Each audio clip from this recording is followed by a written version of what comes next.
So many people today still have a misconception about senior living.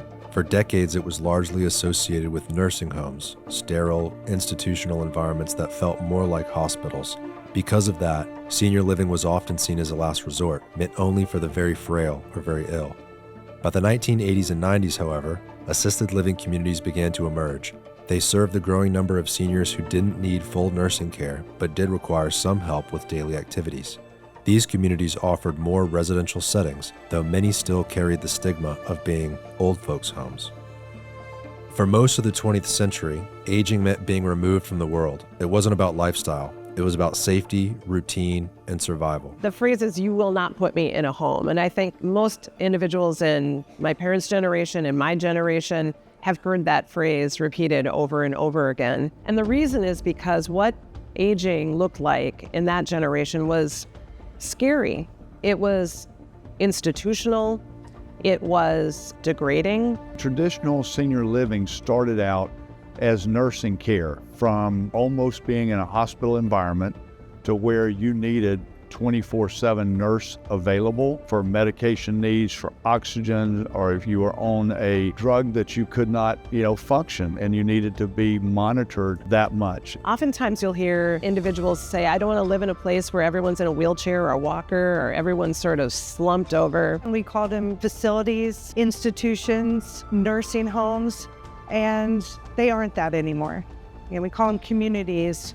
We call them luxury living for seniors. The opportunity to reframe that story. And so the story is they had this amazing arc of life, and then they became part of this healthy aging community that was so beautiful, and then found more purpose and meaning and just general love for how that beautiful story ended. 10,000 people turn 65 every day in the United States, and this generation isn't like the ones before. They're wealthier, healthier, and looking for a different living experience. 10 years ago, 20 years ago, the idea of even contemplating the possibility that there could be beautiful environments where individuals would love to live in as they age, I think that's a relatively very new innovation. Very few new ground-up projects have been started in the last 4 years, meaning that by the time we would deliver one starting today, which is 2 to maybe 3 years from today, we're going to have a good gap of somewhere between 5 and 10 years where quality senior living has been delivered. On top of that, this year marks the year that the silver tsunami starts. The baby boomers are now turning of age qualified for senior living, independent living, and or assisted. It's the biggest generation ever, so we're going to find ourselves way undersupplied and way over demand. Today's assisted and independent living communities go far beyond daily support. They offer a lifestyle filled with social connections, learning opportunities, and endless activities, set in Class A residences that feel just like today's modern apartments and condos. We're at the Watermark at Marco Island, designed by Chancey Architecture and Interior Design, to see what the future of senior housing looks like. What I think is most rewarding is watching how when they step through those doors, you can see the softening and the surprise because it's nothing what they expected. You want it to look good, you want it to smell good, you want it to be inviting and greeting. To feel like they walked into a nice restaurant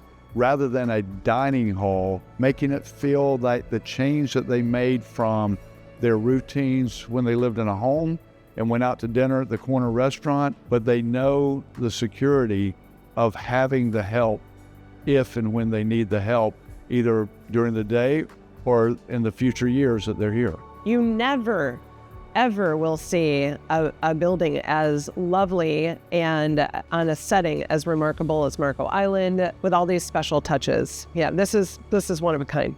This shift isn't just about architecture, it's about rethinking how we age. I think people underestimate social isolation, and so an environment like this welcomes people to come together and gather and make friends and connect, and so they feel like their life is improving when they come here. People are learning today that senior living is different.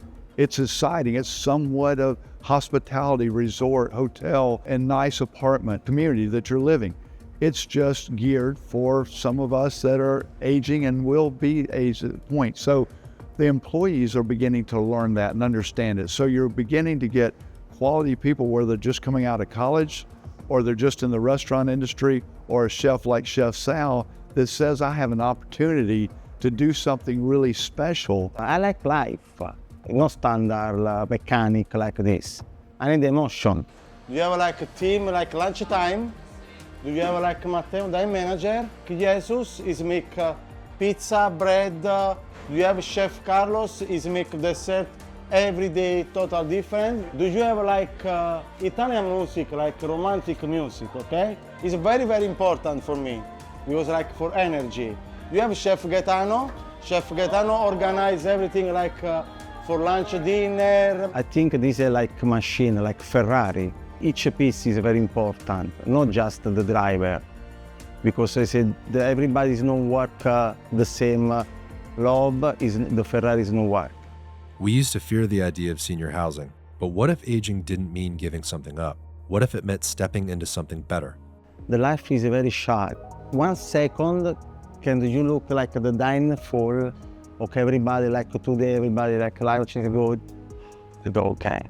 So this is my goal. And I know that 24/7, my director of nursing, my resident care coordinator, the memory care director, the nurse on duty, the med techs, the caregivers, the NIAs, the housekeepers, and they know that we all have a passion for creating something that wakes up the entire nation to what's possible with senior living. Walking through here and meeting residents that are bragging on our building as architects or bragging on the staff as an owner that we've provided the best people, or the family that comes in every day here and says it's the best restaurant in the whole community. Those are things that make it worthwhile and make us keep coming back and doing what we do. Communities like these show that retirement or needing a little extra assistance isn't a step down, it's a step forward, and the future of aging in America is already here.